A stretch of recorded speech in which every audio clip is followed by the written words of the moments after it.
की सीधी तस्वीरें आपको दिखा रहे हैं। जस्टिस सूर्यकांत का कार्यकाल लगभग 15 महीनों का होगा। हरियाणा के एक मध्यम वर्गीय किसान परिवार से आते हैं, जो दुनिया के सबसे बड़े लोकतंत्र की न्यायपालिका के सर्वोच्च पद तक का जस्टिस सूर्यकांत सफर तय कर रहे हैं। उनकी उपलब्धियों से भरा रहा है उनका ये पूरा सफर। देश के 53वें प्रधान न्यायाधीश के तौर पर जस्टिस सूर्यकांत आज शपथ लेंगे। राष्ट्रपति द्रौपदी मुर्मू उन्हें पद और गोपनीयता की शपथ दिलाएंगी।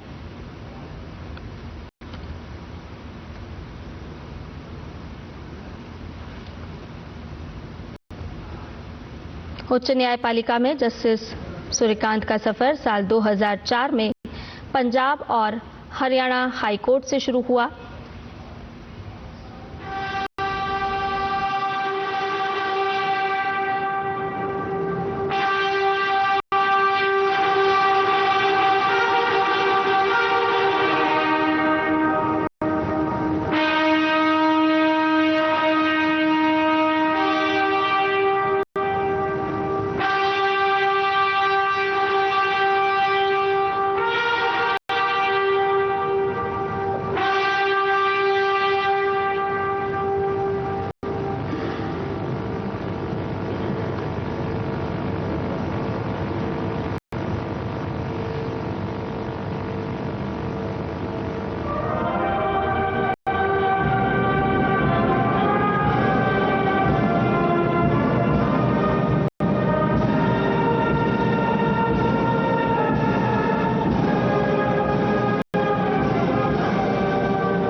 माननीय राष्ट्रपति महोदया, आपकी अनुमति हो तो आज के समारोह का शुभारंभ किया जाए।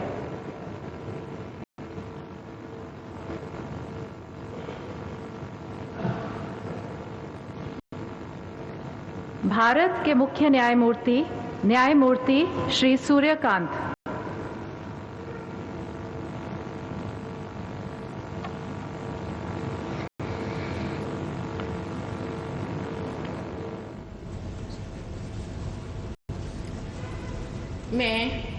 मैं सूर्यकांत, जो भारत के उच्चतम न्यायालय का मुख्य न्यायमूर्ति नियुक्त हुआ हूँ, जो भारत के उच्चतम न्यायालय का मुख्य न्यायमूर्ति नियुक्त हुआ हूँ, ईश्वर की शपथ लेता हूँ कि मैं विधि द्वारा स्थापित भारत के संविधान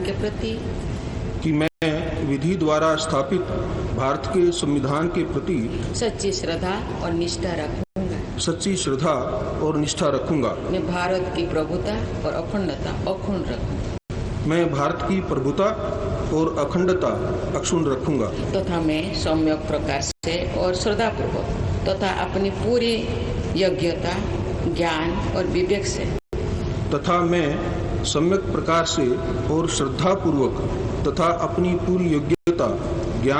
विवेक से अपने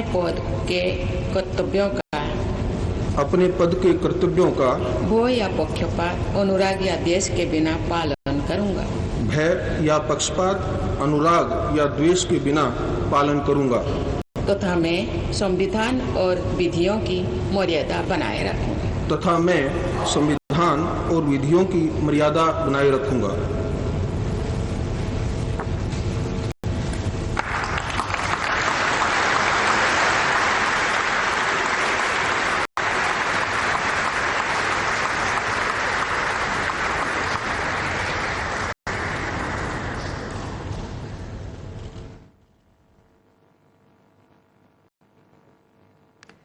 Well, that is the swearing-in ceremony. Justice Surya Kant has now been taken oath, has been sworn in as the 53rd Chief Justice of India. Well, the swearing-in ceremony, Harish, that is taking place, we are shortly expecting the national anthem once again will play out. But this is the ceremony taking place at the Rashtrapati Bhavan.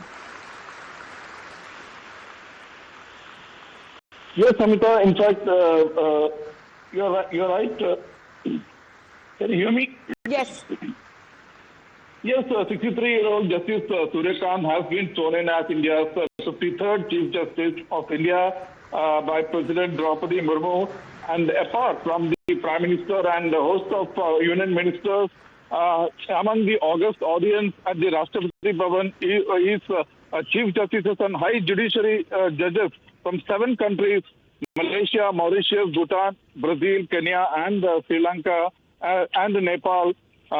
Justice Surya Kant will have a tenure of 15 months as the Chief Justice of India till his retirement on February 9, 2027. Justice Kant was born in a middle-class family on February 10, 1952 in Petwar village in Hisar district of Haryana. Became a top Supreme Court judge on May 24, 2019. Before that, he was the Chief Justice of High Court of Himachal Pradesh. And recently, 2 days back, during an interaction with the Supreme Court journalist covering Supreme Court beat, he had said bringing down the case pendency in Supreme Court, High Court, and subordinate courts, and giving a big push to mediation will be his priority for the time being. He said, "I'm optimistic. I think positively will do whatever I can." This when we asked whether cutting down 90,000 pending cases in Supreme Court in its 14-month tenure is possible or not. He also said that courts must function like hospitals. Courts must function like hospitals with precision, abruptly, accurately, and fast. And among his key judgments passed by Justice Surya Kant on constitutional and criminal matters till now, he was part of the 5-judge Supreme Court bench in presidential reference case, which ruled that timelines cannot be fixed for governors and president to take a decision on bills passed by the state assembly. Abolition of Article 370. Justice Kant was part of the constitution bills that upheld the presidential orders abolishing Article 370, which granted special status to Jammu Kashmir. Then in the Pegasus 5-year case, he was on the bench that appointed an expert committee to probe the allegations regarding the use of Pegasus 5-year. And most importantly, it is his bench which is hearing the Bihar SIR matter, in which he had approved publishing of draft and the final electoral voter list in Bihar.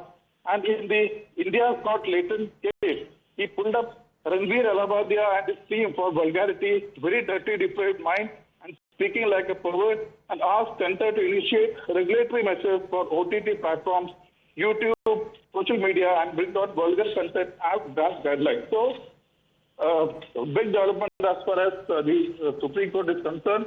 The transition phase, just now, 63-year-old Justice Surya Kant has been sworn in as India's 53rd Chief Justice by President Droupadi Murmu at the Rashtrapati Bhavan. All right. Justice Surya Kant will now assume office as the 53rd Chief Justice of India, succeeding Justice B.R. Gavai, who demitted his office last evening. And he's been appointed to the position as we are looking at the pictures that just concluded of that ceremony at the Rashtrapati Bhavan. And Justice Kant is set to hold this post for nearly 15 months, retiring or demitting office in February 2027. And President Droupadi Murmu has just administered the oath of office to Justice Surya Kant at the Rashtrapati Bhavan. As far as he has distinguished himself academically as well, standing first class first in his masters there, which he did back in 2011 from the Kurukshetra University. But he is now been elevated as far as in the Supreme Court is concerned. Before that, he served as the Chief Justice of Himachal Pradesh High Court and has previously authored several significant judgments in the Punjab and Haryana High Court as well. And his Supreme Court tenure, which has been marked by landmark rulings on constitutional and on national issues as well. And now he has been sworn in as the 53rd Chief Justice of India, succeeding Justice B.R. Gavai. Well, Harish, as we have been, taking a look as far as his career as a judge itself is concerned. Speaking of the landmark rulings that include the abrogation of Article 370, we are looking at citizenship rights, free speech, electoral reforms. Yes, that's right. And more topically, recently, it is Justice Surya Kant who is, in fact, leading the bench, heading the bench, which is hearing constitutionality and several batches petitions seeking scrapping of the Bihar special intensive revision of electoral rolls. Very importantly, he had refused to stay the publication of draft and the final rolls, and had said that the Election Commission Office is within its powers to conduct SIR. Apart from that, he was part of the 5-judge Supreme Court bench in presidential reference case, which ruled that timelines cannot be fixed for governors and president to take a decision on bills passed by the state assemblies. And as far as the abolition of Article 370 is concerned, Justice Kant was part of the Constitution bench that upheld the presidential orders abolishing Article 370, which granted special status to Jammu and Kashmir, and the Pegasus 5-year case again. He was on the bench that appointed an expert committee to probe the allegations regarding the use of Pegasus 5-year for surveillance. As per preliminary findings, central government had got a clean chit, and regarding India's got latent case, he had pulled up Ranveer Alabadia and his team for vulgarity, displaying very dirty, depraved mind, and speaking like a pervert, and asked the center to initiate regulatory measures for OTT platforms, YouTube, social media, and also directed them to bring down vulgar content and draft guidelines. So these were some of the key judgments and rulings and orders passed by Justice Surya Kant on constitutional and criminal matters while he was a judge of the Supreme Court.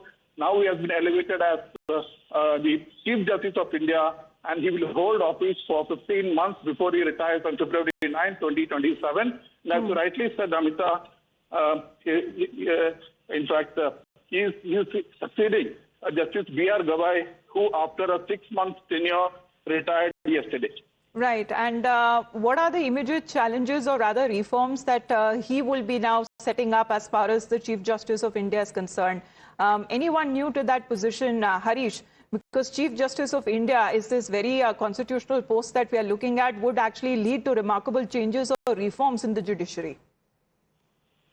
Yes, that's right, Amita. Interacting with journalists covering Supreme Court 2 days back at his residence, Justice Surya Kant said, bringing down the case pendency in Supreme Court alone, that is around whopping 90,000 cases in Supreme Court pending, Amita, and also 4.3, in fact, High Court and subordinate courts also. Huge pendency, he realizes, and also said that bringing them down, at least bring down them drastically, will be his priority. And also, apart from that, giving a big push to alternate dispute resolution mechanism like mediation. That will be his priority. He said, I'm very optimistic. I think positively. Will do whatever I can. This is what he said when a journalist asked if it's actually practicable, cutting down 90,000 pending cases in the top court, given that he has only 14 months tenure. And he also very significantly said, courts must function like hospitals. That is, courts must function like hospitals with precision, abruptly, accurately, and fast. I said this in Ranchi at an event. I say it now also. So this was Justice Surya Kant's priority as far as his tenure is concerned for the time being, bringing down the case backlog in Supreme Court, in High Court, in subordinate courts, and also pushing the alternate dispute redressal mechanism like mediation. He also says that we will evolve a mechanism where each litigant doesn't rush to the court immediately. First, he should try to... So in the presence of Prime Minister Narendra Modi, the top ministers in the government, President Droupadi Murmu has now written on as far as the ceremony is concerned. We are looking at Justice Surya Kant, a distinguished judge in himself, who has now become India's 53rd Chief Justice of India, succeeding Justice B.R. Gavai. Thank you very much for the moment, Harish, for joining in. Let's, in the meantime, shift focus and talk about the Karnataka power tussle. The scoop that is now coming in from the DKS camp. Let's take you through sources, the information we are learning, that at least 5 DKS camp MLAs have reached Delhi. and DK's camp MLAs are